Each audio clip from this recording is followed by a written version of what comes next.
பெருந்தலைவர் காமராஜர் எல்லா இடங்களிலும் சுற்றுப்பயணம் செய்கிறார். அப்படி சுற்றுப்பயணம் செய்கிற ஒரு காலகட்டத்தில் அவருடைய பயணம் ஒன்று திருப்பதி என்று தீர்மானிக்கப்பட்டு அறிவிக்கப்படுகிறது. இந்த செய்தி தெரிந்த முதலமைச்சர் காங்கிரஸ் கட்சியின் மூலமாக சொல்லி அனுப்புகிறார், காமராஜரை திருப்பதிக்கு செல்ல வேண்டாம் என்று சொல்லுங்கள். அதற்கு அவர் பதில் சொல்கிறார், நான் திமுக காரன் இல்லை, நான் காங்கிரஸ் காரன். நான் எங்கே போக வேண்டும் போகக்கூடாது என்று சொல்வதற்கு இவர் யார் என்று கேட்கிறார். மறுபடி கலைஞர் சொல்கிறார், நான் திமுக தலைவர் பேசவில்லை, தமிழ்நாட்டின் முதலமைச்சர் உத்தரவிடுகிறேன், எல்லையை தாண்டக்கூடாது. காமராஜருக்கு கோபம்.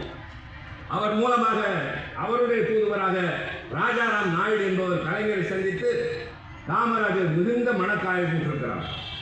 நீங்கள் அவருக்கு உத்தரவிட்டதை எண்ணி மனம் நொந்து போகிறார். எனக்கு நிதி தருகிறார்கள் போகிறேன் என்றால் இவர் போகக்கூடாது என்கிறாரே, அந்த முதலமைச்சர் நாற்காலி நான் வேண்டாம் என்று விட்டறிந்து விட்டு வந்த நாற்காலி என்றெல்லாம் பேசுகிறார் என்ற போது கலைஞர் சொன்னார், ஒன்றை மறந்து விடாதீர்கள், நான் அவரை மதிக்கிற அளவுக்கு வேறு யாரும் மதிக்க முடியாது. நான் முதலமைச்சர் நாற்காலி அவர் விட்டறிந்தது என்பதையும் கடந்து அவரை மதிக்கிறேன். நான் சொன்னதன் நோக்கம் காமராஜரை கைது செய்ய மத்திய அரசு காத்திருக்கிறது. தமிழ்நாட்டின் எல்லைக்குள் இருக்கிறவரை நான் அவரை பாதுகாப்பேன். இந்த எல்லை தாண்டி ஆந்திராவுக்குள் போனால் அவரை அங்கே கைது செய்தால் தடுக்க முடியாமல் போய்விடும் என்பதற்காகத்தான் சொன்னேனே தவிர நான் அவரை என் அதிகாரத்தை பயன்படுத்தி போகக்கூடாது என்று சொல்கிற அளவுக்கு இல்லை. தயவு செய்து அவருடைய கவனத்திற்கு கொண்டு செல்லுங்கள் என்று சொன்னார். அதை புரிந்து கொண்டதற்கு பின்னால் தான் காமராஜர் மறைகிற நேரத்தில் கலைஞரின் கையை பிடித்துக் கொண்டு சொன்னார், நீங்கள் தான் இந்த நாட்டின் ஜனநாயகத்தின் உயிரோட்டம் காப்பாற்று.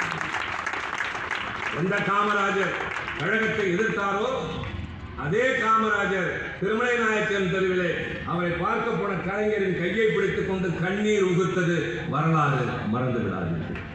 அந்த திருச்சி சிவா எம்பி பேட்டிக்கு நிறைய இதை பத்தி பேசியாச்சு. அவருக்கு கலகம் நினைக்கணும்னு நினைச்சாங்களா இல்ல அவங்க தெரியாம பேசினாங்களா அப்படிங்கிறது தெரியாது. ஆனாலும் என்ன சொல்றதுன்னா, அவங்க குடும்பத்தாராக நான் சொல்றது ரொம்ப மன உளைச்சல் தாழ்வாடணும். ஏன்னா எந்த அளவுக்கு தாத்தா வாழ்ந்தாங்க அப்படிங்கிறது சொல்லி சொல்லி வளர்ந்துருக்காங்க. அதுதான் சொல்லிட்டு இதை அப்படியே விட்டுருவோம். அவங்க மன்னிப்பு கேட்கறாங்க, கேட்கல, நிறைய இடங்கள்ல ஆர்ப்பாட்டம் போராட்டம் எல்லாம் நிகழ்ந்தாலும் அவங்க இப்ப வரைக்கும் அதை சொல்லலை. இன்னும் இது இப்படிதான் பேசினாங்கன்னு நிறைய விஷயங்கள் அது உண்மைன்ற மாதிரி அவங்க பதிவு போட்டுட்டே இருக்காங்க. அப்போ அவங்க வேணும்னு சொல்றாங்களா வேணான்னு சொல்றாங்களா நமக்கு தெரியாது.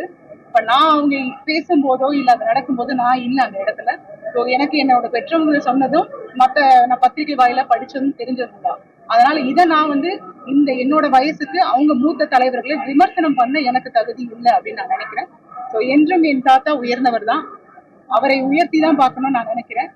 அதனால எப்படி அவங்க தாட் இருக்கோ அது எனக்கு அவசியம் இல்லைன்னு நான் நினைக்கிறேன். காங்கிரஸ்ல ஒரு சில தலைவர்கள் காமராஜர் ஆட்சி இப்ப நடக்குதுன்னு சொல்றாங்க, அது எப்படி நீங்க நினைக்கிறீங்க? காமராஜர் ஆட்சின்றது காங்கிரஸ்ல மட்டும் இல்லைங்க, எந்த கட்சியில சொன்னாலும் அந்த ஆட்சி அவர் கொடுத்துட்டு போனதுக்கு அப்புறம் இன்னும் மக்களும் சரி எல்லா தொண்டர்களும் ஏங்கிட்டு தான் இருக்காங்க அந்த ஆட்சி வருமானு சொல்லிட்டு. அவர் செஞ்சு வச்சுட்டாரு. ஆனா அதை ஃபாலோ பண்றமே தவிர அதை சிறப்பா செய்யறமான்றது ஒரு கேள்விக்குறி இருக்கதான் செய்யுது. அது சிறப்பா செஞ்சா இன்னும் நல்லா இருக்கும். ட்ரெண்ட ஃப்ரெண்ட் ஆக்கிக்கோங்க. தந்தி டிவியின் சப்ஸ்கிரைபர்ஸ் அண்ட் ஃபாலோவர்ஸ் குடும்பத்துல நீங்களும் இணையுங்க.